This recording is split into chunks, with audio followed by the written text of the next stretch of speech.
Hello everyone, my name is Avinash Kumar Yadav and I welcome all of you to the official channel of Law Prep Tutorials.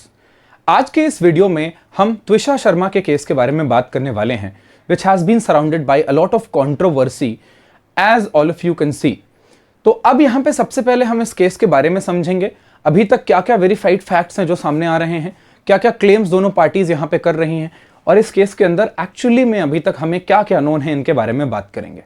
Our primary emphasis would also be on the legal provisions that are involved, तो उनके बारे में भी बातचीत करेंगे. So without wasting any time, let us quickly dive into the content. सबसे पहले हम देखते हैं कि क्यों इस केस ने इतना ज़्यादा इस केस को अटेंशन मिल रहा है या फिर क्यों ये इतनी कंट्रोवर्सी और न्यूज़ के अंदर बना हुआ है ये case. So to understand that, first of all, अगर देखें तो ये एक डाउरी हरासमेंट का केस है जहां पे the female who has been found dead in this case, उनके पेरेंट्स ने ये आरोप लगाया है कि ये एक डाउरी हरासमेंट का केस है. सीसीटीवी की controversy, there are certain footages, camera footage जो यहाँ पे सामने आई है which is being considered to be very objectionable, but at the same time there is one party who is claiming that the CCTV footage is altered. Now forensic debate के बारे में अगर हम लोग बात करें तो एमपी हाईकोर्ट ने यहाँ पे इस केस के अंदर सेकेंड पोस्टमार्टम रिपोर्ट के लिए ऑर्डर कर दिया है and AIIMS Delhi has also been asked to help in this regard, right? अब यहां पे आप देखते हैं तो हम ये भी एक्सप्लोर करेंगे कि सेकंड पोस्टमार्टम रिपोर्ट कौन से केसेस में जनरली डिमांड की जाती है या रिक्वेस्ट करी जाती है by the high court, right? Madhya Pradesh की गवर्नमेंट ने ये भी रिकमेंड करा है that the investigation should be properly carried out by the CBI here in this case so that the investigation in this case can be carried out in an impartial and transparent manner, right? Court के बारे में अगर हम लोग बात करते हैं तो कोर्ट की स्क्रूटनी के बारे में भी, तो यहाँ पे हाई कोर्ट की जो मॉनिटरिंग है कि क्या प्रोसीजरल कंप्लायंस हुआ है, यहाँ पे क्या प्रोसीजर फॉलो हुआ है और जो एंटीसिपेटरी बेल से रिलेटेड जो इश्यूज आ रहे हैं उनके बारे में भी हम बात करेंगे. सबसे पहले अगर हम देखते हैं क्या इंपॉर्टेंट क्वेश्चंस हैं इस केस के अंदर तो उसको हम समझते हैं. सबसे पहला, क्या ये एक सुसाइड का केस है या फिर ये एक सेल्फ इन्फ्लिक्टेड हार्म है जिस तरीके से पेरेंट्स क्लेम कर रहे हैं यहाँ पे इस केस में. अब देखें तो ये एक बहुत इंपॉर्टेंट क्वेश्चन है जो साइकियाट्रिक हिस्ट्री है या फिर मेंटल हेल्थ की जो हिस्ट्री है of the female deceased female that has been cited by the defence here in this case. Question ये है कि क्या ये डाउरी डेथ का केस है, क्योंकि अगर हम अभी जनरल प्रिजम्पशन को भी देखेंगे उसके बारे में भी बातचीत करेंगे that if the death of a female has occurred within 7 years of marriage and there has been a demand of dowry soon before her death, तो कोर्ट क्या करेगी, इसको प्रिज्यूम करेगी कि ये डाउरी डेथ है. तो क्वेश्चन यहां पे ये है कि क्या ये डाउरी डेथ के अंदर फॉल कर सकता है या फिर नहीं. या फिर अगर मान लीजिए कि ये एक सुइसाइड का भी केस है तो क्या वो सुइसाइड को अबेट किया गया है यहां पे जो हस्बैंड और हस्बैंड की फैमिली के द्वारा बाय वे ऑफ टॉर्चरिंग हर और बाय वे ऑफ हैरेसिंग हर में भी.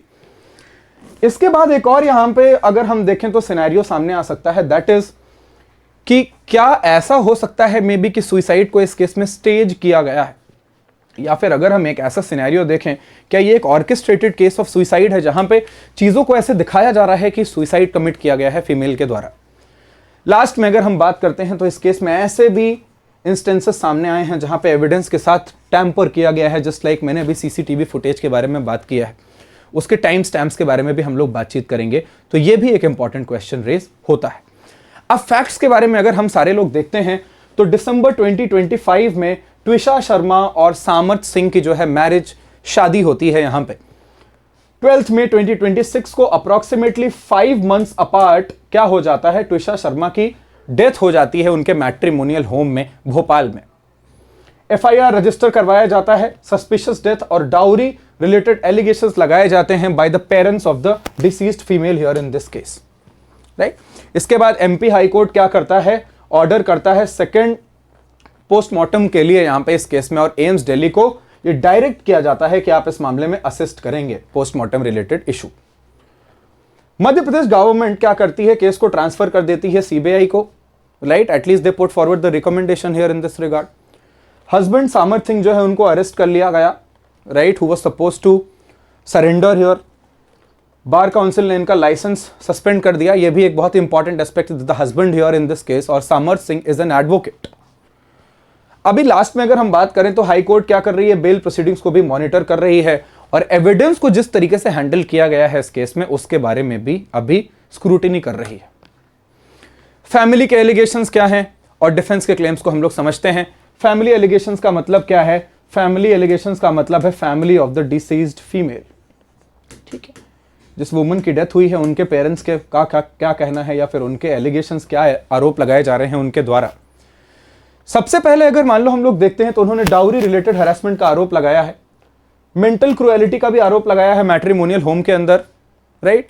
इसके अलावा जो भी फीमेल है, फीमेल की बॉडी पर इंजरी जो मिली है उससे रिलेटेड क्वेश्चंस रेस किए जा रहे हैं और ये यहां पे इस तरफ इस डिस्कशन को ले जाया जा रहा है कि maybe since there are injuries that are present so maybe there was struggle just before the death.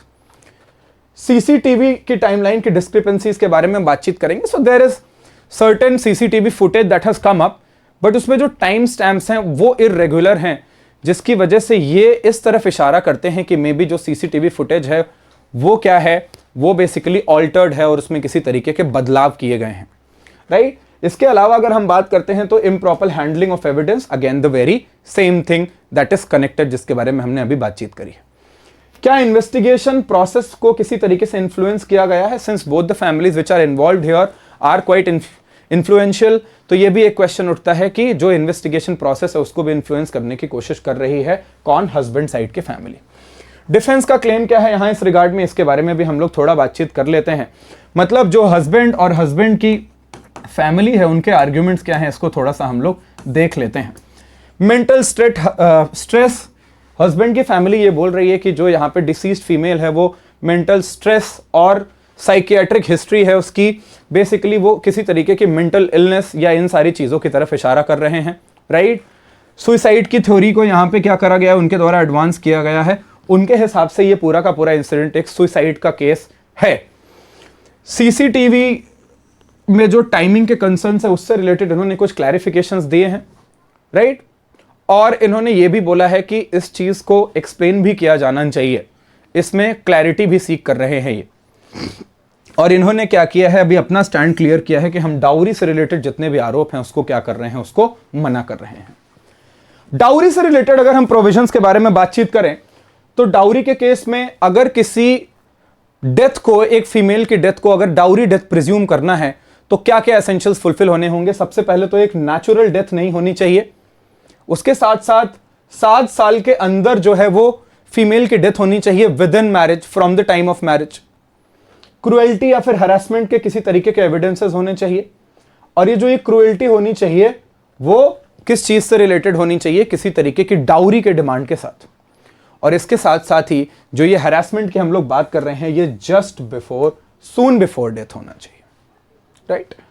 अब इसके अलावा दूसरा लीगल प्रोविजन के बारे में हम लोग बातचीत करें, अबेटमेंट टू सुइसाइड। प्रोसिक्यूशन को क्या शो करना पड़ेगा कि क्रुएलिटी या फिर हरासमेंट है जिसकी वजह से जो यहां पे इस केस में विक्टिम है उसने सुइसाइड कमिट किया है। Abetment to suicide basically means instigating someone to commit suicide. तो अगर मान लो यहां पे हस्बैंड साइड ऑफ फैमिली ने ऐसे सिचुएशंस, हालात क्रिएट कर दिए थे जिसकी वजह से the woman was forced to commit suicide, तो अबेटमेंट ऑफ सुइसाइड के प्रोविजंस को यहां पे इन्वोक किया जा सकता है। इसके बाद अगर कॉमन एविडेंस के बारे में हम लोग बात करें, क्या क्या चीजें हैं जिनको एग्जामिन किया गया है अभी तक? व्हाट्सएप चैट्स और कॉल रिकॉर्ड्स को एग्जामिन किया गया है, विटनेसेस की टेस्टिमनी को लिया गया है अभी तक, यहां पे दोनों पार्टीज के फाइनेंशियल ट्रांजैक्शन से पैटर्न्स को रीड किया जा रहा है, मेडिकल और साइकियाट्रिक रिकॉर्ड्स को ध्यान में रखा जा रहा है यहां पे ऑलरेडी, और दोनों पार्टीज की बिहेवियरल हिस्ट्री क्या है उसको भी एग्जामिन कर रही है कोर्ट। इसके अलावा अगर हम बात करें तो यहां पे होमिसाइड की भी इन्वेस्टिगेशन चल रही है which basically refers to killing of a human being. So these are the provisions that are generally coming to light here. अब देखें क्या क्या सीसीटीवी कैमरास और डिजिटल एविडेंस से रिलेटेड क्या कंसर्न्स हैं, यहां पे बात करते हैं। सबसे पहले तो सीसीटीवी फुटेज की टाइमिंग, यहां पे कुछ डिस्क्रिपेंसीज या फिर इरेगुलरिटीज नोटिस करी गई हैं जो भी रिकॉर्डेड फुटेज है उसमें, specially related to time stamps, right. इसके अलावा अगर हम बात करें तो जो ये वीडियो है इसके अंदर जो ऑर्डर या जिस मैनर में बॉडीज जो मूव कर रही थी उसमें जो है एक इरेगुलरिटी देखने को मिली है which doesn't seem to be normal. अब इन सारी चीजों की वजह से एक कंसर्न ये उठ जाता है कि क्या ये सीसीटीवी फुटेज जो है क्या ये ऑथेंटिक भी है, क्या ये सही भी है। एंड लास्टली अगर हम देखें तो क्या यहां पे अगर देखें जो भी एविडेंसेस मिले उनको प्रिजर्व किया गया और उसमें टाइम लैप्सेस भी हमें देखने को मिलते हैं। अब कोर्ट क्या क्या क्लोजली एग्जामिन कर रही है, जो भी फाइल डेटा टेक्नोलॉजी से रिलेटेड है उसके ओरिजिन को चेक किया जा रहा है और क्या उसको मॉडिफाई या ऑल्टर किया गया है इस बात की हिस्ट्री को। टाइम स्टैम्प्स की जो एक्यूरेसी है या वेरासिटी है उसको कंफर्म किया जा रहा है। ये जो डॉक्यूमेंट है ये कितने लोगों की कस्टडी में रहा है इसके बारे में भी बातचीत हो रही है यहाँ पे, या फिर एग्जामिनेशन हो रहा है। और ओवरऑल अगर हम देखें तो एक्सपर्ट्स क्या करेंगे, इसको कंफर्म करेंगे कि जो भी यहाँ पे एविडेंस है उसकी क्या ऑथेंटिसिटी है, राइट। अगर ऑटोप्सी के बारे में हम लोग बात करें तो सेकंड पोस्टमार्टम करवाने की यहां पे बातचीत करी गई है एमपी हाईकोर्ट के द्वारा। और इन्होंने यहां पे हमें क्या ऑब्जर्वेशन दिया है कि सबसे पहले तो यहां फॉरेंसिक डाउट्स काफी सारे उभर करके आ रहे हैं। यह इंश्योर करने की जरूरत है यहां पे रिस्पॉन्सिबल बॉडीज को कि ट्रांसपेरेंसी हो जो भी उनकी फाइंडिंग्स है, जिससे ओवरऑल पब्लिक का कॉन्फिडेंस जो है वो क्रिमिनल जस्टिस सिस्टम में इंक्रीज होगा। और overall the MP high court has also observed that there is a need to reexamine कि क्या रीजन है या क्या कॉज है डेथ का उसके बारे में। सीबीआई की जो यहां पे इन्वेस्टिगेशन है उसके ऊपर भी क्वेश्चंस उठाए गए हैं कि क्या ये प्रोसेस फेयरली कंक्लूड किया गया है, क्या किसी तरीके का गलत इंफ्लुएंस एक्सरसाइज किया गया है by families here in this case, और एविडेंस को जो हैंडल किया गया है सीबीआई के द्वारा या इन्वेस्टिगेटिव बॉडी के द्वारा, क्या उस टाइम पे अगर हम कहें तो क्या जब कस्टडी में थे एविडेंसेस, क्या उस टाइम पे भी उनको ऑल्टर किया गया है। अब मेंटल हेल्थ केयर के अगर हम प्रोविजंस के बारे में बात करें तो मेंटल हेल्थ किसी तरीके की लीगल प्रोसीडिंग को कैसे इन्फ्लुएंस करती है। कोर्ट जनरली ऐसे केसेस में क्या कर सकती हैं, साइकियाट्रिक रिकॉर्ड्स और प्रिस्क्रिप्शंस मेडिसिन के जो है उनको ऑब्जर्व करती हैं, बिहेवियर को क्या करते हैं, डॉक्यूमेंट करते हैं, और जो एक्सपर्ट्स होते हैं इन सारी चीजों के साथ डील करने को लेकर के उनकी टेस्टिमनी भी रेलेवेंट होती है ऐसे केसेस में। इस केस में एक और बहुत ही ज्यादा इंपॉर्टेंट ऑब्जर्वेशन जो आ रही है वो कि सोशल मीडिया क्या कर रहा है, बहुत ही ज्यादा पब्लिक ओपिनियन को इन्फ्लुएंस कर रहा है, जिसको हम एक तरीके से मीडिया ट्रायल बोलते हैं कि लोग अपने अपने जजमेंट्स बना रहे हैं ऑटोमेटिकली, जिसकी वजह से ये केस बहुत ही चैलेंजिंग हो जाता है। मैसिव ऑनलाइन डिबेट, बहुत ज्यादा ऑनलाइन डिबेट्स चल रही हैं, पब्लिक अपनी नैरेटिव्स बना रही है, और क्या हो रहा है कि पब्लिक सबसे पहले से एक्सपेक्ट कर रही है, स्पेकुलेशंस बना रही है कि उनके हिसाब से क्या सही है या फिर गलत है, right. So that is also one of the concerns here. Health care से रिलेटेड इंपॉर्टेंट लीगल प्रिंसिपल्स क्या हैं कि mental health history automatically suicide को प्रूव नहीं करती, even if the deceased female had a history here in this case. Mental history again ये automatically negate नहीं करती कि हैरेसमेंट नहीं हुआ या फिर हैरेसमेंट को निगेट नहीं करता। कोर्ट क्या करती है, कोर्ट इन सारे एविडेंसेस जो अवेलेबल हैं उनको एसेस करके एक कंक्लूजन पर पहुंचेगी, रादर देन कि एक बात प्रूव हो गई तो ऑटोमेटिकली हमने वहां पे कंक्लूड कर लिया। कोर्ट अल्टीमेटली रिलाई किस चीज पे करती है, एविडेंसेस और जो भी फॉरेंसिक फाइंडिंग्स होंगी, जो विटनेसेस हैं, राइट, लीगल स्टैंडर्ड्स जो ऑलरेडी स्टैब्लिश्ड हैं, और किसी भी तरीके से कोर्ट ऑनलाइन या फिर पब्लिक ओपिनियन से बिल्कुल भी इन्फ्लुएंस नहीं होगी। क्या क्या क्वेश्चंस अभी भी स्टिल ओपन है, let us talk about it. क्या इस केस में डाउरी हरासमेंट हुआ, क्या ये डेथ सुइसाइडल थी या फिर ये killing of a human being, is this a homicide. क्या एविडेंस जो है क्या उसको साइंटिफिकली प्रिजर्व किया गया या फिर in process of preservation in the custody the evidence was altered in some manner because the evidence is digital in nature. क्या सीसीटीवी की डिस्क्रिपेंसीज इस केस में एक्सप्लेनेबल हैं जो भी यहां पे देखने को मिल रही है, specially related to time stamp. दूसरा जो पोस्टमार्टम होने वाला है as directed by the honourable high court here, क्या उससे कोई बदलाव आएंगे, और क्या सीबीआई ऑफिशियली इन्वेस्टिगेशन को टेक ओवर करेगी।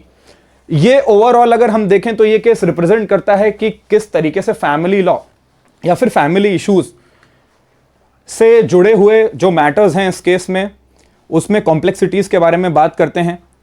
Sensitive nature of electronic evidence के बारे में भी ये केस एक बहुत ही अच्छा एग्जाम्पल है। So this is a very complex legal case, even though अभी इस केस में हम कुछ कंक्लूजन तक नहीं पहुंच सकते हैं, but definitely you can let me know your opinion in the comment box. Thank you so much everyone for watching this video.